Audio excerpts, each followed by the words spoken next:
Mars Attacks. This is not an anticipation of an upcoming review of the Tim Burton film, because that is not in the queue.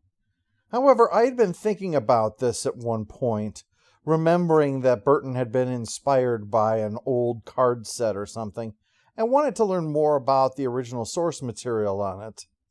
So eventually I did some digging around and found out about it.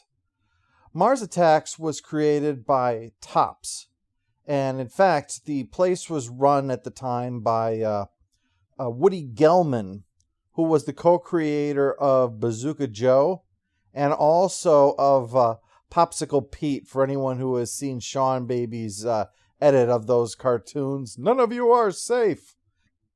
Well, he also co-created Mars Attacks with Len Brown.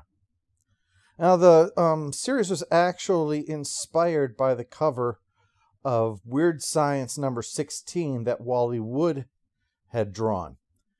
And so they decided to have Wally Wood do the pencils on it.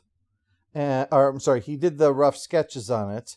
And then Bob Powell came along to do the pencils on it. And then finally, they were all colored by Norman Sanders. Now, what Mars Attacks is it's a 55-card set that tells a story on one side, and on the other side is an illustration of that story. And the cards are all numbered, so the story can occur in the order of the numbers of the cards. Anyway, so the set is pretty violent. It has got a lot of rather pushing the envelope things happening in both the images and in the stuff that is taking place. And there was a great deal of pushback on it as a consequence. When a district attorney in Connecticut started raising a ruckus, Topps stopped producing the cards, so they're very rare. This was all in 1962, by the way. But of course, the legacy of them has lived on. And of course, in our age, all of the cards have been collected by people, and images are available on the net. And so I thought I'd give you a chance to experience the totality of the original Mars Attacks as told through cards back in 1962. The Martian leaders voted and decided that Mars would have to attack the Earth. Life on the fourth planet would not be able to continue much longer. Martian scientists had reported to their government that atomic pressures had been building up beneath the surface of Mars for many years. A mammoth atomic explosion was weeks away, perhaps only days. The explosion would destroy all life on Mars, turning the planet into a barren wasteland. To protect the survival of their civilization, the Martian officials plotted the conquest of Earth. The fearless Martian warriors were prepared for their journey through space, confident that their weapons would soon conquer Earth. The long journey through space was over, and the Martian soldiers were eager to start the attack. Finally at rest after traveling 48 million miles, the saucers awaited the instructions from their home base on Mars. Powerful weapons had been transported across space. Weapons so destructive that Earth would be crippled beyond repair. Centuries ago, the Martians had learned how to harness the sun's energy. The solar energy now operated the deadly weapons that Mars used in its battles. Long ago, the solar power that was used to build beautiful cities and ingenious inventions. All this was changed now. Earth was to be conquered. A quiet Sunday afternoon had turned into a tragedy as flying saucers launched their first attack against Earth. Circling an army training base, the Martians observed the camp from high in the sky. Swooping down from behind the clouds, the invaders set fire to the military barracks. Soldiers ran outside trying to discover why their quarters had burst into flames. The young men were cut down by the strange rays that were unknown to our civilization. Officers and privates lay down on the ground as the saucers continued their onslaught against the army base. Word of the disaster shocked the world and forced the president to declare a state of national emergency. Under orders from the White House, a squadron of jet planes was sent up to try and locate the enemy saucers which had attacked a U.S. military base. For the first hour, there wasn't any sign of a spaceship. Just as the pilots headed back to their base, radar revealed 4 saucers soaring towards the jets at fantastic speeds. The U.S. planes fired at them, but the ammunition bounced harmlessly off the metallic exteriors of the saucers. Returning the fire, the alien ships sent 2 jets crashing to the earth in flames. One of the pilots tried to get a look at the inside of a spaceship.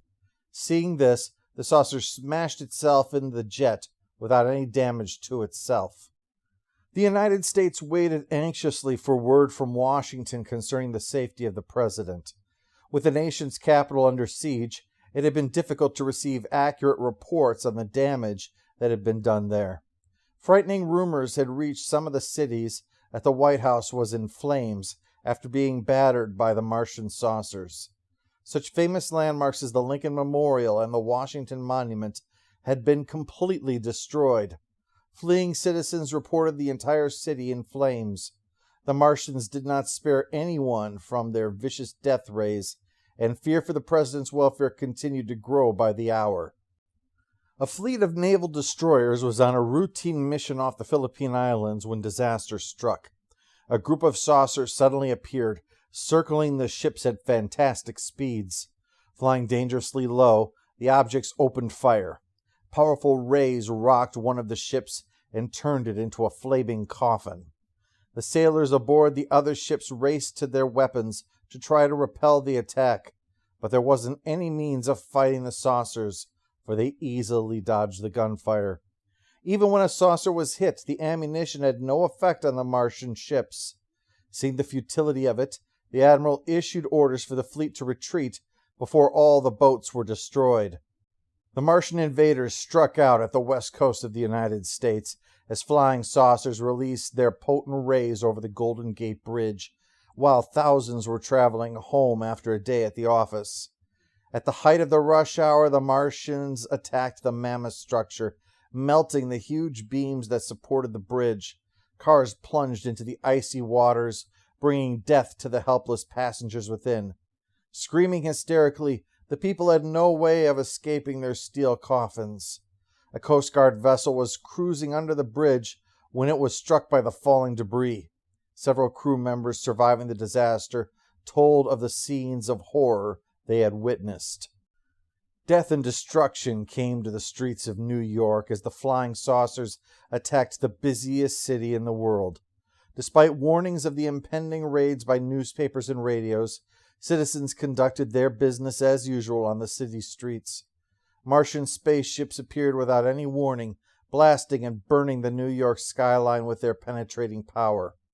People panicked at the sight of alien spaceships fleeing for shelter in buildings and subways. The death ray struck time and again, igniting Broadway with flash fires. People were trampled as they tried to escape the invaders' weapons. What once was known as the Great White Way had become a showcase of horror.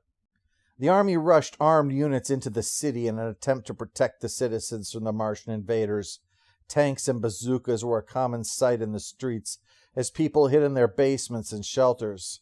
Saucers constantly flew over the city, destroying buildings and lives with its deadly beams. Attacking the soldiers, the Martians fired their death rays at them. The helpless military force was turned into flames as the aliens continued their reign of terror. No known weapons seemed to be able to combat the saucers. Terrorizing the cities of the United States, the Martians had the people of America trembling with fear. The Empire State Building crackled in flames as hundreds of workers were trapped inside the famous skyscraper. The attack took place at the end of a working day, just before men and women were to leave their offices to return to their families. Thousands of lives were lost as people fled for their cars, hoping to escape the flaming city. Autos piled onto the roads, with people completely helpless during the panic. Fires sprang up everywhere as the saucers continued their assault on the city. The fire department was helpless because of the jammed roads. New York City was burning down, and no one could do anything to help. The flying saucers descended, landing on the outskirts of the city. Carrying powerful atomic weapons, the invaders stalked through the streets. Citizens trying to hide were wiped out with one blast from the alien heat guns. The Martians set about destroying the city, burning the homes, the schools, and the factories. All vehicles were demolished and communication was completely disrupted. Those that survived lived in a nightmare world, afraid to wander outdoors, and yet facing starvation if they remained locked in their basements. Once all the property had been destroyed, the Martians continued patrolling the city, gunning down any stray survivors without mercy. The U.S. Army sent up jet fighters in an attempt to intercept the flying saucers. The saucers darted back and forth, easily dodging the planes.